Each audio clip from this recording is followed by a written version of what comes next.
Emergency ಕೇಸ್ಗಳಲ್ಲಿ ತುರ್ತು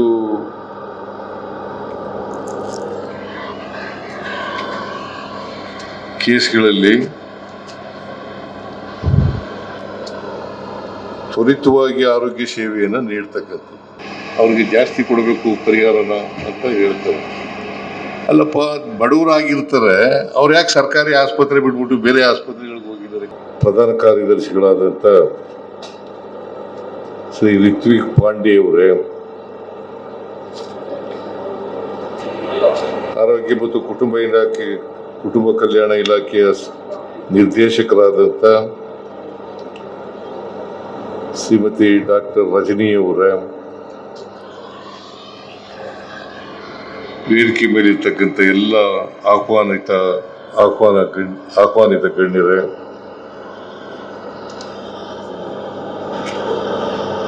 ಈ ಸಮಾರಂಭದಲ್ಲಿ ಭಾಗವಹಿಸಿರ್ತಕ್ಕಂಥ ಆತ್ಮೀಯ ಸಹೋದರ ಸಹೋದರಿಯರೇ, ಮಾಧ್ಯಮದ ಗೆಳೆಯರೇ, ಇವತ್ತು ಆರೋಗ್ಯ ಮತ್ತು ಕುಟುಂಬ ಕಲ್ಯಾಣ ಇಲಾಖೆ ವತಿಯಿಂದ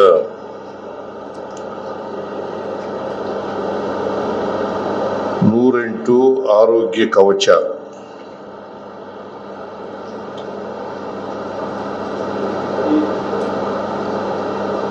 ಇದರ ಕೇಂದ್ರೀಕೃತ ಕಮಾಂಡ್ ಮತ್ತು ಕಂಟ್ರೋಲ್ ಸೆಂಟರ್ ಲೋಕಾರ್ಪಣೆ ಕಾರ್ಯಕ್ರಮ. ಈ ಕಾರ್ಯಕ್ರಮವನ್ನು ಅತ್ಯಂತ ಸಂತೋಷದಿಂದ ಲೋಕಾರ್ಪಣೆ ಮಾಡಿದ್ದೇನೆ ಅಂತೇಳಿ ಘೋಷಣೆಯನ್ನು ಮಾಡ್ತಾ ಇದ್ದೇನೆ.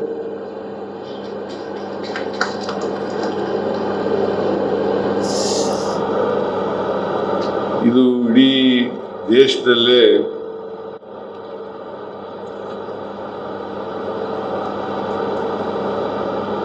ಮೊದಲನೇದು. ಇಂಥ ಆರೋಗ್ಯ ಸೇವೆ ದೇಶದ ಯಾವ ರಾಜ್ಯದಲ್ಲೂ ಕೂಡ ಇಲ್ಲ. ಕರ್ನಾಟಕ ರಾಜ್ಯದಲ್ಲಿ ಈ 108 ಆಂಬ್ಯುಲೆನ್ಸ್ಗಳು ಇದರ ಸೇವೆಯನ್ನ ಅತ್ಯಾಧುನಿಕ ಮಾದರಿಯಲ್ಲಿ ಸೇವೆ ದೊರಕಬೇಕು ಜನಗಳಿಗೆ. ಯಾಕಂತಂದ್ರೆ ಆರೋಗ್ಯ ಸೇವೆ ಬಹಳ ಮುಖ್ಯ. ಅದರಲ್ಲೂ ಎಮರ್ಜೆನ್ಸಿ ಕೇಸ್ಗಳಲ್ಲಿ ತುರ್ತು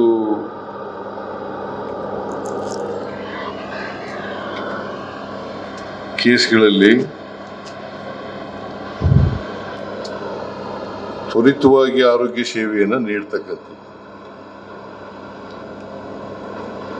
ಅದು ಬಹಳ ಮುಖ್ಯ ಅಂತೇಳಿ ನಾವೆಲ್ಲರೂ ಕೂಡ ಅರ್ಥ ಮಾಡ್ಕೊಂಡಿದ್ದೀವಿ ಅಂತಕ್ಕಂಥದ್ದು ನನ್ನ ಭಾವನೆ. ಅದಕ್ಕೆ ನಮ್ಮಲ್ಲಿ ಒಂದು ನಾಣ್ಣುಡಿ ಇದೆ, ಆರೋಗ್ಯವೇ ಭಾಗ್ಯ ಅಂತ ಹೇಳಿ. ಆರೋಗ್ಯವೇ ಭಾಗ್ಯ. ಎಲ್ಲ ಭಾಗ್ಯಗಳಿಗಿಂತ ಆರೋಗ್ಯ ಭಾಗ್ಯ ಮೊದಲನೇದು. ಆರೋಗ್ಯ ಭಾಗ್ಯ ಇದ್ರೆ, ನಮ್ಮ ಜನರಿಗೆ ಆರೋಗ್ಯ ಚೆನ್ನಾಗಿದ್ರೆ ಸದೃಢವಾದಂಥ ಸಮಾಜವನ್ನು ನಿರ್ಮಾಣ ಮಾಡಲಿಕ್ಕೆ ಸಾಧ್ಯ ಆಗ್ತದೆ.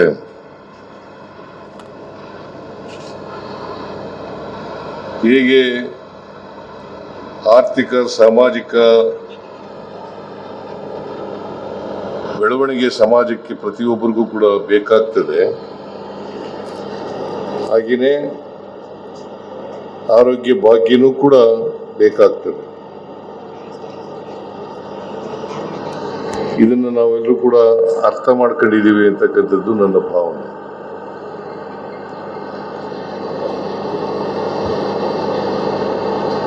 ಈಗ ಕರ್ನಾಟಕದಲ್ಲಿ ಸುಮಾರು 20 ವರ್ಷಗಳಿಂದ 108 ಆಂಬುಲೆನ್ಸ್ ಸೇವೆ ಇದೆ. ಇದು ಖಾಸಗಿಯವರು ಮಾಡ್ತಾರೆ.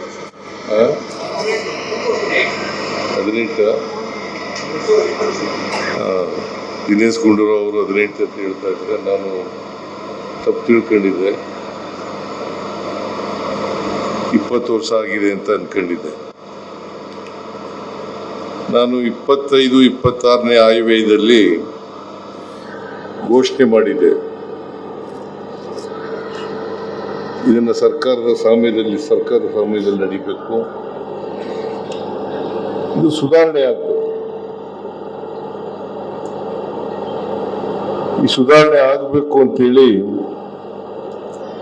ನಾನು 25-26ನೇ ಆಯವ್ಯಯದಲ್ಲಿ ಘೋಷಣೆ ಮಾಡಿದ್ದೆ.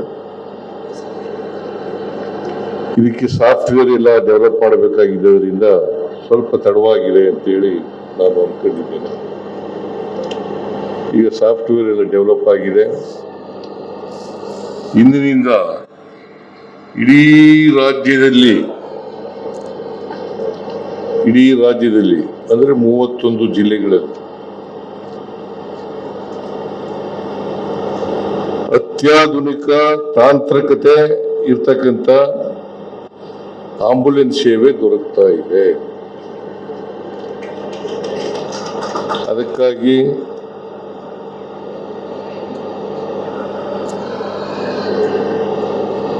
ದಿನೇಶ್ ಗುಂಡೂರಾವ್ ಅವರಿಗೆ, ಅವರ ಇಲಾಖೆಯ ಎಲ್ಲ ಸಿಬ್ಬಂದಿ ವರ್ಗದವರಿಗೆ ನಾನು ಧನ್ಯವಾದಗಳನ್ನ ಹೇಳಲಿಕ್ಕೆ ಬಯಸ್ತಾ ಇದ್ದೇನೆ. ಈಗ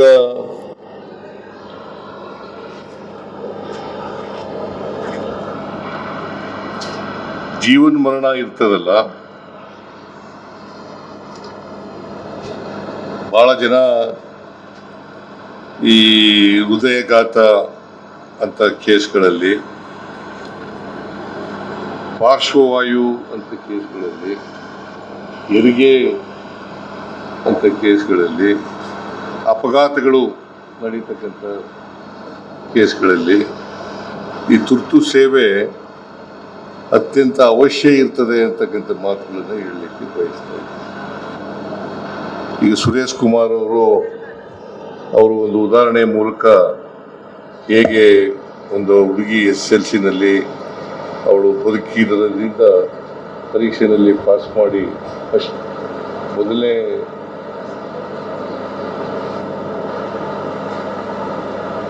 ಮೊದಲಲ್ಲಿ ಪಾಸ್ ಮಾಡಿದ್ದಾಳೆ ಅಂತಕ್ಕಂಥ ಮಾತುಗಳನ್ನು ಹೇಳಿದ್ರು. ಇಂಥವು ಅನೇಕ ಘಟನೆಗಳು ನಡೀತವೆ. ಈ ಘಟನೆಗಳು ಅಪಘಾತಗಳಾಯ್ತವಲ್ಲ, ಅಪಘಾತಗಳಾದಾಗ ತಕ್ಷಣ ಸೇವೆಯನ್ನು ಒದಗಿಸ್ಕೊಟ್ರೆ, ಮೆಡಿಕಲ್ ಟ್ರೀಟ್ಮೆಂಟ್ ಸಿಕ್ಕಿದ್ರೆ ಅದಕ್ಕೆ ನಾವು ಅದನ್ನ ಗೋಲ್ಡನ್ ಅವರ್ ಅಂತ ಕರಿತೀವಿ. ಮೊದಲನೇ 1 ಗಂಟೆ ಇದೆಯಲ್ಲ, ಅಪಘಾತ ಆದಂಥ ಮೊದಲನೇ 1 ಗಂಟೆ, ಅದನ್ನ ಗೋಲ್ಡನ್ ಅವರ್ ಅಂತ ಕರಿತೀವಿ. Golden hour. ಆ 1 ಗಂಟೆ ಒಳಗಡೆ ನಿಮಗೆ ಮೆಡಿಕಲ್ ಟ್ರೀಟ್ಮೆಂಟ್ ಸಿಕ್ಕಿದ್ರೆ ಬದುಕತಕ್ಕಂಥ ಸಾಧ್ಯತೆಗಳು ಜಾಸ್ತಿ ಇರ್ತವೆ. ನನ್ನ ಪ್ರಕಾರ, ಬಹುಶಃ ಆರೋಗ್ಯ ಇಲಾಖೆ ಪ್ರಕಾರ 80% ಇಂಥ 1 ಗಂಟೆ ಟ್ರೀಟ್ಮೆಂಟ್ ಸಿಗ್ತದಲ್ಲ, ಅವು ಅಪಘಾತಗಳಲ್ಲಿ ಬದುಕಿರ್ತಕ್ಕಂಥದ್ದೇ ಜಾಸ್ತಿ ಇರ್ತಕ್ಕಂಥ 80%. ಅದರಿಂದ ಈ ತುರ್ತು ಸೇವೆ ಒದಗಿಸ್ಕೊಡ್ತಕ್ಕಂಥದ್ದು ಇದೆಯಲ್ಲ,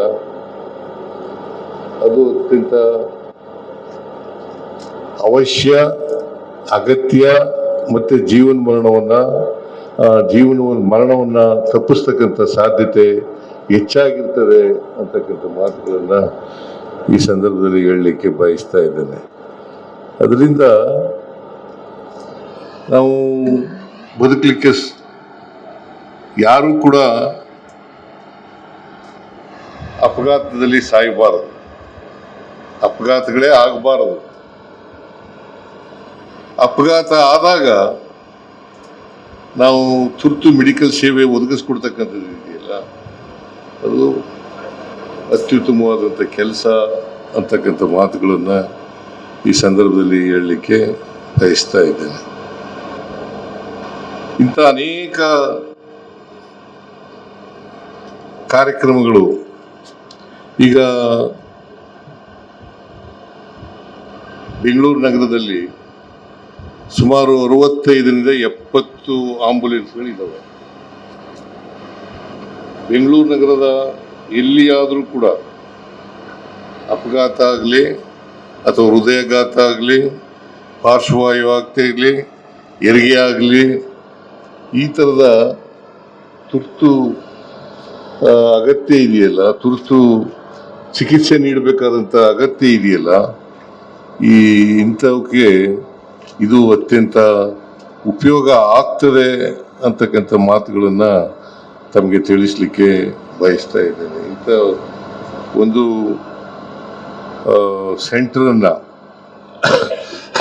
ಕಮಾಂಡ್ ಸೆಂಟರನ್ನು ಮಾಡಿರ್ತಕ್ಕಂಥದ್ದು ಬಹಳ ಒಳ್ಳೆಯದು. ಮತ್ತೆ ಇಡೀ ರಾಜ್ಯಕ್ಕೆ ಹಿಂದೆ ಖಾಸಗಿಯವರು ನಡೆಸ್ತಾ ಇದ್ದಾಗ ನಮಗೆ ಅಕೌಂಟಬಿಲಿಟಿ ಇರಲಿಲ್ಲ. ಈಗ ಸರ್ಕಾರ ಮಾಡ್ತಾ ಇರೋದ್ರಿಂದ ಅಕೌಂಟಬಿಲಿಟಿ ಇದೆ. ಮತ್ತೆ ನಮ್ಮ ಜನರಿಗೆ ಏನಾಗಿದೆ, ಈಗ ಪ್ರೈವೇಟ್ ಆಸ್ಪತ್ರೆಗೆ ಹೋದ್ರೆ ನಾನು ಮುಖ್ಯಮಂತ್ರಿಯಾಗಿ ನೋಡ್ತಾ ಇರ್ತೀನಿ, ನಮಗೆ ಮುಖ್ಯಮಂತ್ರಿಗಳ ಪರಿಹಾರ ನಿಧಿಯಿಂದ ಹಣ ಕೇಳಕ್ ಬರ್ತಾರೆ.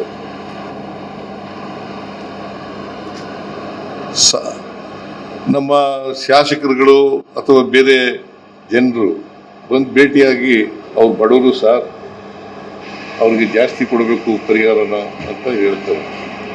ಅಲ್ಲಪ್ಪ, ಬಡವರಾಗಿರ್ತಾರೆ, ಅವ್ರು ಯಾಕೆ ಸರ್ಕಾರಿ ಆಸ್ಪತ್ರೆ ಬಿಟ್ಬಿಟ್ಟು ಬೇರೆ ಆಸ್ಪತ್ರೆಗಳಿಗೆ ಹೋಗಿದ್ದಾರೆ? ಖಾಸಗಿ ಆಸ್ಪತ್ರೆಗಳಲ್ಲಿ ಈಗ ಚಿಕಿತ್ಸೆ ಬಹಳ ದುಬಾರಿ ಆಗ್ಬಿಡುತ್ತೆ.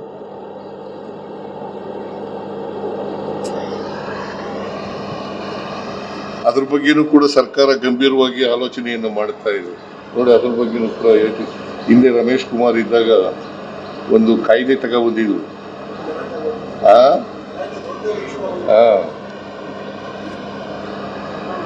ಖಾಸಗಿ ಆಸ್ಪತ್ರೆಗಳನ್ನ ಅದು ಕಂಟ್ರೋಲ್ ಮಾಡ್ತಕ್ಕಂಥ ಇದೆಯಲ್ಲ, ಅದು ಬಹಳ ಮುಖ್ಯ ಆಗ್ತದೆ. ಸೊ 5 ಲಕ್ಷ, 10 ಲಕ್ಷ, 20 ಲಕ್ಷ, 30 ಲಕ್ಷ, 40 ಲಕ್ಷ, 50 ಲಕ್ಷ, ಹಿಂಗೆ ನಾನು ಮ್ಯಾಕ್ಸಿಮಮ್ ಕೊಡೋದೇ 5 ಲಕ್ಷ. ಈಗ ಎಂಥದ್ದು ಬೋನ್ ಮ್ಯಾರೋ ಕಾಯಿಲೆ ಟ್ರಾನ್ಸ್ಪ್ಲಾಂಟ್ ಮಾಡ್ತಕ್ಕಂಥದ್ದು, ಕಿಡ್ನಿ ಟ್ರಾನ್ಸ್ಪ್ಲಾಂಟು, ಆಮೇಲೆ ಲಿವರ್ ಟ್ರಾನ್ಸ್ಪ್ಲಾಂಟು, ಆಮೇಲೆ ಲಂಗ್ ಟ್ರಾನ್ಸ್ಪ್ಲಾಂಟು, ಇಂಥ ಕಾಯಿಲೆಗಳಿಗೆಲ್ಲ ಜಾಸ್ತಿ ದುಡ್ಡು ಆಗ್ತದೆ. ಒಬ್ಬ ಬಡವರು ಕೊಡೋಕ್ಕಾಗಲ್ಲ. ಅದಕ್ಕೆ ಸರ್ಕಾರಿ ವ್ಯವಸ್ಥೆಯಿಂದ ಮೂಲಕನೇ ಮಾಡ್ತಕ್ಕಂಥದ್ದು. ಮತ್ತೆ ಯಾವ ಕಾರಣಕ್ಕೂ ಕೂಡ ಸರ್ಕಾರಿ ಆರೋಗ್ಯ ಸೇವೆ ಇದೆಯಲ್ಲ, ಖಾಸಗಿಯವ್ರಿಗಿಂತ ಕಪಿ ಆಗ್ತದೆ. ಯಾವುದೇ ಕಾರಣಕ್ಕೆ. ಅದಕ್ಕೆ ನಾನು ಆರೋಗ್ಯ ಸೇವೆಗೆ ಏನು ಬೇಕಾದರೂ ಮಾಡಲಿಕ್ಕೆ ನಾನು ತಯಾರಿದ್ದೇನೆ ಅಂತಕ್ಕಂಥ, ನಮ್ಮ ಸರ್ಕಾರ ಏನು ಬೇಕಾದ್ರೂ ಮಾಡಲಿಕ್ಕೆ ತಯಾರಾಗಿದೆ ಅಂತಕ್ಕಂಥ ಮಾತುಗಳನ್ನು ಹೇಳಲಿಕ್ಕೆ ಬಯಸ್ತೇನೆ. ಹೊಸ ಸೇವೆ ಮಾಡಿದ್ದೀರಿ. ಈ ಸೇವೆ ಅದರ ಉದ್ದೇಶ ಈಡೇರಲಿ ಅಂತ ನಾನು ಆಶಯವನ್ನು ವ್ಯಕ್ತ ಮಾಡ್ತೇನೆ. ಉದ್ದೇಶ ಈಡೇರಬೇಕು. ಈಗ ನಾವು ಮಾಡೋದು ಭಾಳ ಮುಖ್ಯ ಅಲ್ಲ. ಈ ಸವಲತ್ತನ್ನು ಮಾಡಿದಾಗ, ಸರ್ಕಾರದಿಂದ ಮಾಡಿದಾಗ ಅದು ಪರಿಣಾಮಕಾರಿಯಾಗಿ ಆಗಬೇಕು ಅಂತಕ್ಕಂಥ ಮಾತುಗಳನ್ನು ಈ ಸಂದರ್ಭದಲ್ಲಿ ಹೇಳಲಿಕ್ಕೆ ಬಯಸ್ತೇವೆ. ಪರಿಣಾಮಕಾರಿಯಾಗಿ ಅದನ್ನು ದಿನೇಶ್ ಗುಂಡೂರಾವ್ ಅವರು ನೋಡ್ಕೋತಾರೆ ಅಂತಕ್ಕಂಥ ನಂಬಿಕೆ ನನಗಿದೆ.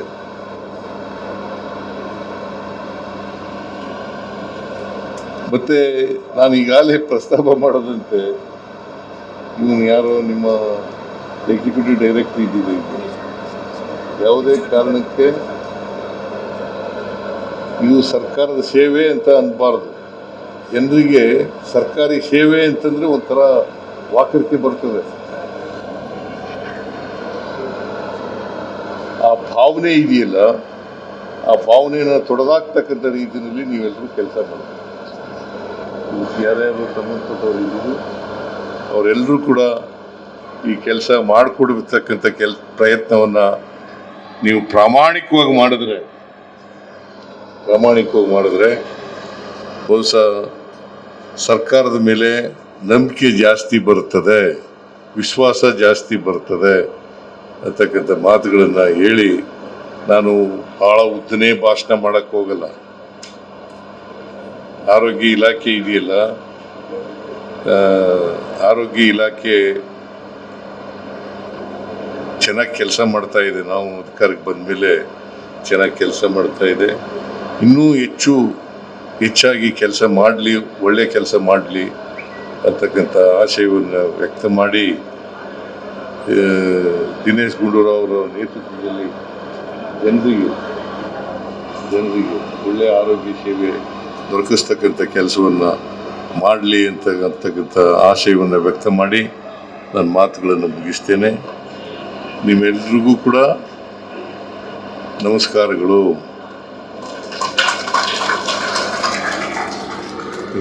ಇಲ್ಲಿ ಬೆಂಗಳೂರು ನಗರದಲ್ಲಿ ಸುಮಾರು 1.5 ಕೋಟಿ ಜನಸಂಖ್ಯೆ ಇದೆ. ಚಿಕ್ಕ ಕಾರ್ಯಕ್ರಮ ಯಾಕೆ ಮಾಡಿದ್ದೀರಿ? ಚಿಕ್ಕ ಕಾರ್ಯಕ್ರಮ ಯಾಕೆ ಮಾಡಿದ್ದೀರಿ? ದೊಡ್ಡ ಕಾರ್ಯಕ್ರಮ ಮಾಡಬೇಕು. ಇಂಥ ಕಾರ್ಯಕ್ರಮ ನೀವು ಇಡೀ ಭಾರತ ದೇಶದಲ್ಲೇ ಮೊದಲನೇ ಕಾರ್ಯಕ್ರಮ ಅಂತ ಹೇಳ್ತೀರಿ. ಇದು ಎಲ್ರಿಗೂ ಗೊತ್ತಾಗಬೇಕಲ್ಲ. ಈ ಥರದೊಂದು ಆರೋಗ್ಯ ಇಲಾಖೆ ಮಾಡ್ತದೆ, ಇದಕ್ಕೆ ಸರ್ಕಾರದ ಸಹಾಯ ಇದೆ, ಗೊತ್ತಾಗಬೇಕಲ್ಲ. ಅದಕ್ಕೆ ದೊಡ್ಡ ಕಾರ್ಯಕ್ರಮ ಮಾಡಬೇಕಾಗ ಮತ್ತೆ ಇಲ್ಲಿ ಹೆಚ್ಚಾಗಿ ಕೂತಿರೋರು ನಿಮ್ಮ ಆರೋಗ್ಯ ಇಲಾಖೆಯವರೇ ಜಾಸ್ತಿ ಇದ್ದಾರೆ.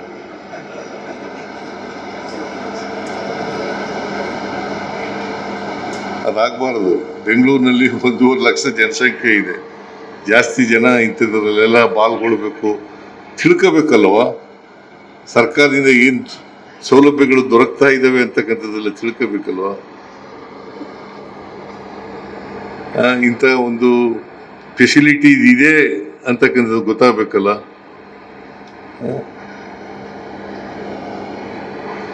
ಇದನ್ನ ಇನ್ನು ಮುಂದೆ ಮಾಡ್ತಕ್ಕಂಥ ಕಾರ್ಯಕ್ರಮಗಳನ್ನು ದೊಡ್ಡದಾಗಿ ಮಾಡಿ ಅಂತ ಹೇಳಿ ಜನರನ್ನ ಹೆಚ್ಚು ಜನ ಪಾಲ್ಗೊಳ್ಳೋ ರೀತಿಯಲ್ಲಿ ಮಾಡಬೇಕು, ಹೆಚ್ಚು ಜನರಿಗೆ ಇದು ತಲುಪಬೇಕು ಅಂತಕ್ಕಂಥ ಮಾತುಗಳನ್ನು ಹೇಳ್ತಾ